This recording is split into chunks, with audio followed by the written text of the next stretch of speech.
I made it live today. Welcome to day 3 of the 5-day live series. The first day we spoke on how to anchor into our needs by working with our processing instead of working against our processing. And then yesterday we talked about a simple shadow work strategy or practice that I teach, and that is really tailored to it's shadow integration, right? But today I want to talk about a crucial mindset shift in order for you to actually integrate these skills so that you can harness your sensitivity as you see fit, whenever all the time, right? It's more about benefiting from your sensitivity and having it serve you at all times, right? Because it is a package deal, which I feel like I haven't really talked about much on here, but I'm going to, because it's really important. It's something that a lot of my clients who work with me one-on-one understand and know. But your sensitivity is a package deal, right?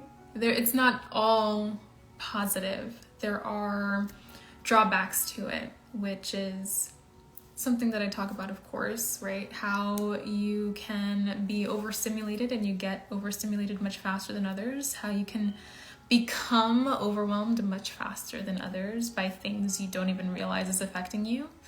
But that's why it's important to build this awareness, develop a relationship with your sensitivity so that you understand how you operate, and so you can meet your needs accordingly, right? So that you can finally meet these needs that you didn't realize you might have had in the past, right? And if you have realized your needs are different and you operate differently, maybe trying it and fulfilling those needs a different way, right? Trying different approaches that fit better.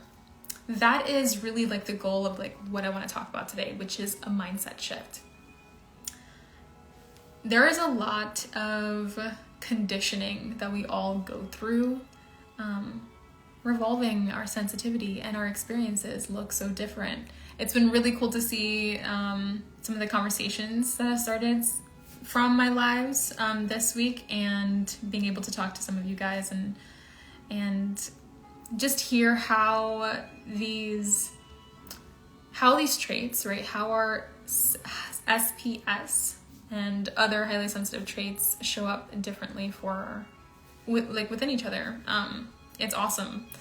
But ultimately, these practices and strategies in an attempt to harness your sensitivity, get grounded in your sensitivity, to benefit from your sensitivity, they're really only effective if you approach yourself and your sensitivity with not even positively would be best case scenario, right? But bare minimum with neutrality, understanding that your sensitivity is okay, right? Understanding that your sensitivity is normal.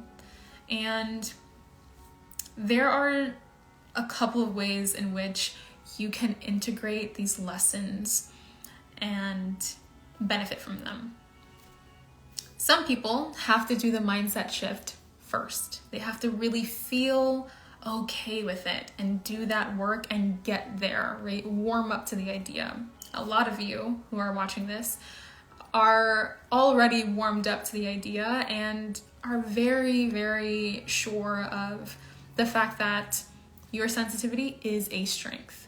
You just want a little more guidance and help on how to benefit from it more often than you are now, right? Or be able to benefit from it when you feel some of the drawbacks of it, right? Which is through change and conflict and uncertain times, right? When big life transitions, small life transitions, even like impromptu plans, that's like smallest thing, right? Like an unexpected guest, having an unexpected guest over, even like these small little occurrences and events that happen in our lives that stimulate us a little more than the non-highly sensitive person. And so what I want to say in this live is, please do not treat yourself as though you are a non-highly sensitive person, because you are not. Okay? That's really it. We do it a lot, especially if you're brought up being taught that your sensitivity is a weakness, right? Or being taught that, the traits that come from you being sensitive, maybe you're quieter than most, or it takes you a while to warm up to a crowd, and sure, you could enjoy socializing, but maybe you prefer one-on-one conversations versus, group events and group convos. And maybe you do like the group convos, but it takes you a while to warm up to that, right? And these are just some examples that I'm throwing out there. But ultimately, if you're seen as the quiet one, the shy one, even being called shy, whether you are shy or not, a lot of the times we are, especially in the States, that is something that isn't, it's almost like a character flaw instead of celebrated, right? Not that everyone needs to be celebrated and everything has to be this big thing, but it's more of treating everyone and meeting everyone where they're at and finding neutrality in our traits. Sometimes it's hard for us to get there ourselves because we were never taught that, or, that was never modeled to us. Or maybe, I can go on about all of the ways in which sensitivity is, conditioned or seen as this negative thing, right? Or a character flaw, or something to work on instead of something to be proud of. But this is the work that's important, right? Being able to confidently say, I know there's some highly sensitive people, I'm interrupting myself now, but I just wanted to mention this as it comes up. There's some highly sensitive coaches who don't even use the word sensitive. They'd rather use high sensory, because, a lot of highly sensitive people do not want to be called sensitive. And so, I'm not laughing because I think it's hilarious. It's more of this is how deep it goes, where, you can't, or it's hard for us to even be called that word because it's so stigmatized and there's so much conditioning around it. And because of that, I very proudly use the word sensitive on all of my platforms, and I call you my sensitive friends and my fellow sensitive souls, because I am a sensitive soul as well. Because it gets to just be a neutral term. And if you realize, or you find yourself, or identify this pattern within yourself in which the way that you are talking to yourself and the way that you are acknowledging your sensitive traits, as in your acknowledging those things with shame and acknowledging those traits with dismay, disappointment, embarrassment, then I want to go ahead and invite you to change the way that you speak to yourself, because there is nothing negative about being sensitive.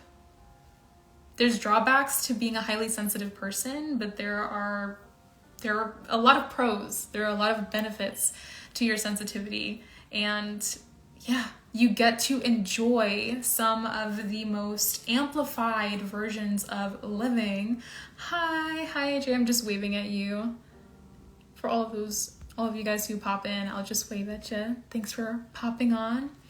But yeah, you get to enjoy some of the pros, like enjoying really great emotions, like happiness, like love, like excitement, like adoration.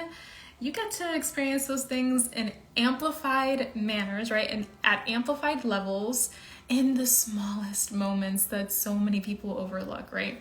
That's just one of the many ways in which your sensitivity enriches your life in ways other people simply cannot imagine, right?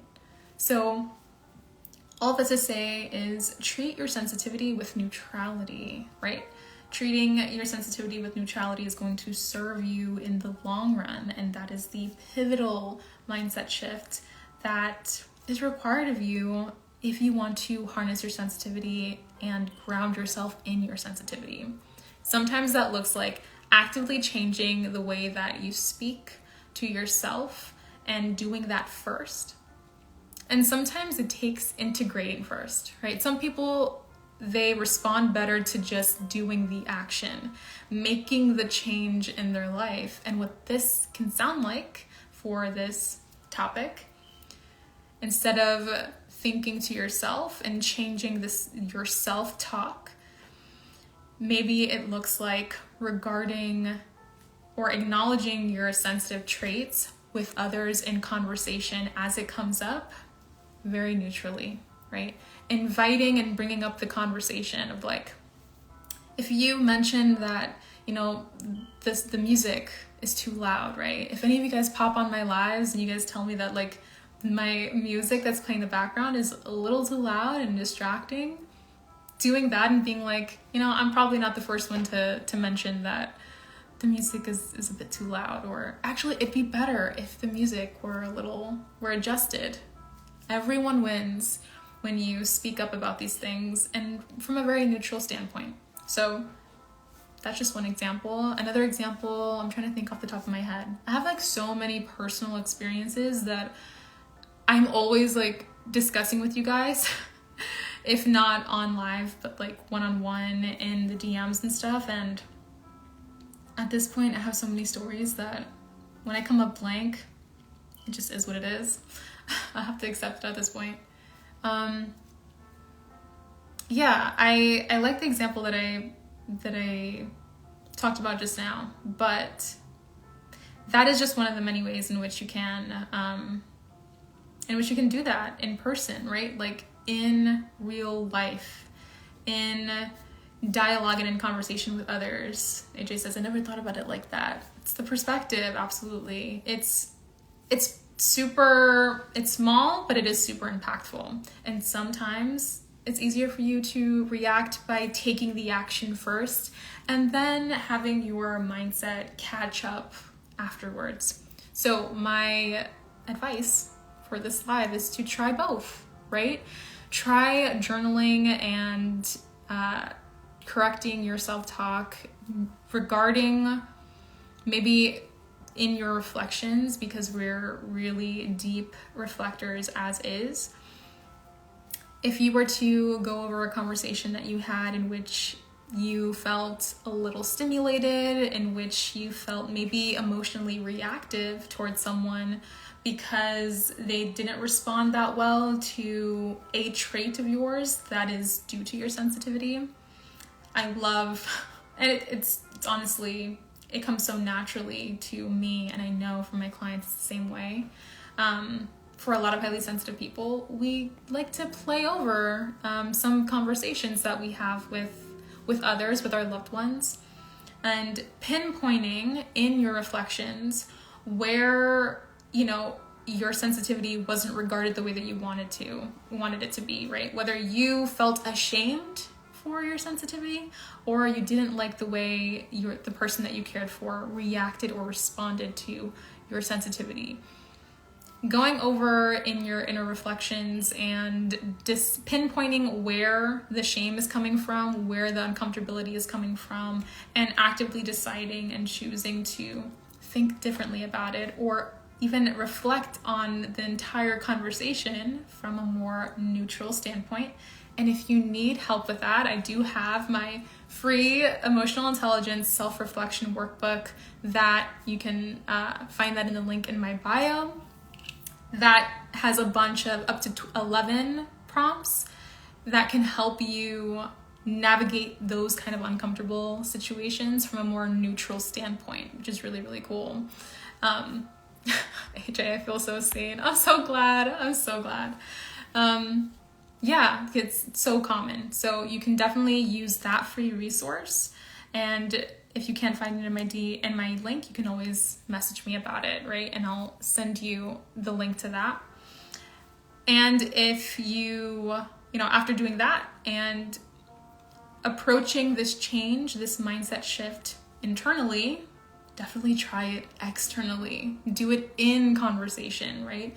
Do it as you are, taking the train and you're feeling a little overstimulated, a little anxious. Regarding yourself with neutrality, like, yeah, it makes sense that I'm anxious right now. It makes sense that I'm a little uncomfortable. My sensitivity is just, my physical body is responding to the lack of personal space, maybe, or the loud noise of the cart or the bus ride, whatever it is.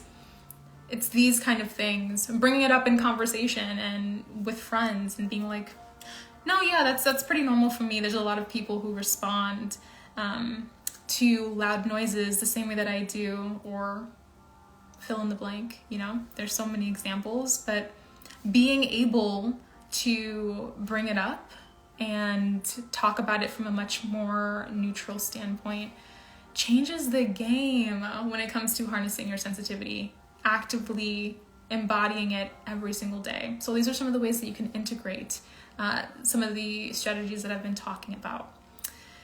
Thank you for being here. I'm just waving at everyone who, pops on, but I'm going to end this live now. As always, I end every live with a quick presence grounding breath, and then I'll end with the sound bowl. I'm going to turn my music off for this one, okay? All right, so we can just enjoy the sound bowl as I do it, okay? So, as I said before, when you are breathing in, breathe in through your nose. Make sure your chest and your diaphragm expand in unison, right? In sync, they're in sync with each other. Okay, I'm just gonna let out my breath. Breathe in. Hold. Breathe out.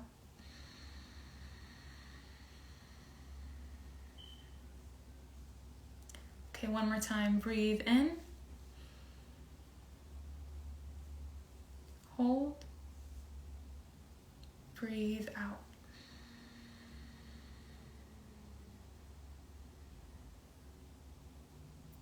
Nice. All right, ending with the sound bowl so that you can enjoy the rest of your evening.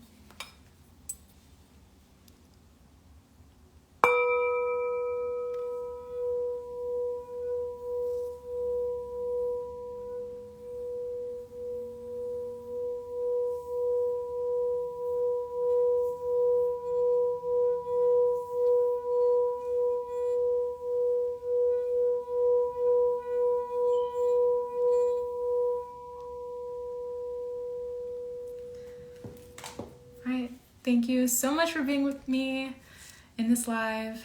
Enjoy the replay for those of you who catch the replay. If you want the link to my free emotional intelligence self-reflection workbook to help you practice that neutral mindset, just comment or DM me and I will send you the link to that. I have a limited amount of spots left in my one-on-one container for the rest of this year. If you're interested in working with me one-on-one so that you can actively practice embodying your sensitivity and some of these strategies and more with my guidance, definitely send me a DM. Thank you so much for being here. For those of you who are here, thank you so much, AJ. Have a beautiful night.